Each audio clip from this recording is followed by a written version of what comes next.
Hello guys, मेरा नाम है संकेत बाफना और आज के इस वीडियो के अंदर हम जानेंगे कि फ़िक्स डिपॉज़िट का मतलब क्या होता है, उसके अंदर इन्वेस्टमेंट करना अच्छा है कि नहीं, किन चीज़ों का हमें ध्यान रखना चाहिए फ़िक्स डिपॉज़िट बनाने के समय और कैसे हम अपने रिटर्न्स को मैक्सिमाइज़ कर सकते हैं।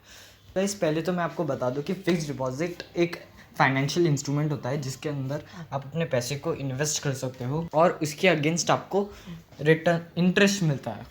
ये आप बैंक्स और एनबीएफसी जैसे फाइनेंशियल इंस्टीट्यूशंस के अंदर बना सकते हो। इसके अंदर इन्वेस्टमेंट का टेन्योर पहले से ही फिक्स्ड होता है, मीन्स आप कितने टाइम के लिए इन्वेस्ट कर रहे हो पहले से ही फिक्स्ड होता है, इसीलिए इसे फिक्स्ड डिपॉजिट कहते हैं।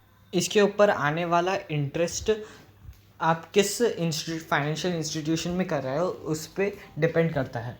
इसके अंदर रिस्क बहुत ही ज़्यादा कम होता है बाकी किसी इन्वेस्टमेंट के मुकाबले। कुछ केसेस में ये इन्फ्लेशन को बीट कर देता है और कुछ केसेस में नहीं कर पाता। अगर आपको इन्फ्लेशन का मतलब नहीं पता है तो आप मेरी पिछली वीडियो को चेकआउट कर सकते हो, उससे आपको समझ आ जाएगा कि इन्फ्लेशन का मतलब क्या है और क्यों हमारे एक आम इंसान के लिए इन्वेस्ट करना ज़रूरी होता है। तो अभी जान लेते हैं कि फ़िक्स डिपॉज़िट बनाते समय हमें किन किन चीज़ों का ध्यान रखना चाहिए। सबसे पहला, फ़िक्स डिपॉज़िट क्यूमुलेटिव है या नॉन क्यूमुलेटिव है। क्यूमुलेटिव का मतलब हो जाता है कॉम्पाउंडिंग। मतलब समझ लीजिए, अगर आपने 100 रुपये की एफडी बनाई और आपको 10% का इंटरेस्ट मिल रहा है तो आपका एक साल के अंदर हो जाएगा 100 + 10 110, और दूसरे साल आपको वही कंपाउंड हो जाएगा, मीन्स जो आपको इंटरेस्ट मिला है वो भी ऐड हो जाएगा और उसके ऊपर आपको रिटर्न मिलेगा 110 का 10%, यानी कि 11 रुपीज़, यानी कि 110 + 11 जो कि हो जाता है 121, और इसी तरह वो हर साल इंक्रीज़ होता जाता है। दूसरी एक एफडी हो जाती है नॉन क्यूमुलेटिव एफडी। उसके अंदर आपको 100 रुपीज़ के ऊपर 10% का इंटरेस्ट मिल रहा है, मतलब साल ख़त्म होने पे आपको 10 रुपीज़ का इंटरेस्ट मिल रहा है, मगर वो इंटरेस्ट आपके सेविंग्स अकाउंट या करंट अकाउंट में क्रेडिट हो जाता है, में आपको इंटरेस्ट पे इंटरेस्ट नहीं मिलता। तो अगर आपको ज़्यादा रिटर्न्स चाहिए तो आपको क्यूमुलेटिव एफडी के लिए जाना चाहिए, और अगर आपको चाहिए कि आपको हर साल कुछ कुछ पैसे आते रहे तो उसके लिए आपको नॉन क्यूमुलेटिव एफडी के लिए जाना चाहिए। दूसरी चीज़ जिसका आपको ध्यान रखना चाहिए वो हो जाता है कंपाउंडिंग फ्रीक्वेंसी। मतलब आपका जो इन्वेस्टमेंट है हर कितने टाइम में, साल में कितनी बार कंपाउंड होता है, यानी कि समझ लीजिए आपकी कंपाउंडिंग फ्रीक्वेंसी ईयरली है तो उसके अंदर आपको पूरा में एक बार कंपाउंडिंग होगी।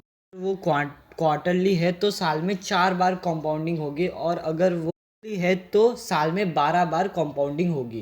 कंपाउंडिंग की पावर तो मैंने आपको बता ही दी है। उसके अलावा आपको अपने रिटर्न्स को इंक्रीज़ करने के लिए इस चीज़ का ध्यान रखना चाहिए कि आप कितने टेन्योर पे आपको कितना इंटरेस्ट मिलेगा। कई बार क्या होता है, बैंक्स के अंदर कुछ दिनों का डिफरेंस रहता है टेन्योर के अंदर, लेकिन इंटरेस्ट का एक अच्छा खासा परसेंटेज का फ़र्क होता है। तो इसीलिए आपको पहले से ही वो जान लेना है कि आपको कितने टेन्योर पे कितना इंटरेस्ट मिलेगा और उसके नियर टेन्योर पे आपको कितना इंटरेस्ट मिलेगा। फिर आपको एक चीज़ आपके रिटर्न्स को बढ़ाने में हेल्प कर सकती है, जो कि है अमाउंट। आप कितना इन्वेस्ट करते हो उस पर भी आपका रिटर्न मैट। अगर आप ज़्यादा कैपिटल इन्वेस्ट करते हो तो कई बैंक्स के अंदर आपको थोड़ा ज़्यादा इंटरेस्ट रेट, फिक्स डिपॉजिट के ऊपर टैक्सेशन आपके टैक्स स्लैब के हिसाब से होता है। तो अगर आप कोई टैक्स स्लैब में नहीं आते, मीन्स आप टैक्स पे नहीं करते, आपकी इनकम 2.5 लाख के नीचे है, तो आप बैंक को कैसे वो आपका टीडीएस ना काटे।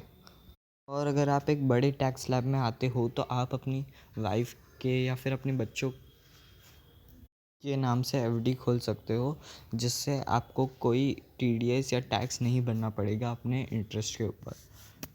यही था आज की इस वीडियो में मिलूँगा आपसे एक नई वीडियो के अंदर। तब तक के लिए बाय बाय।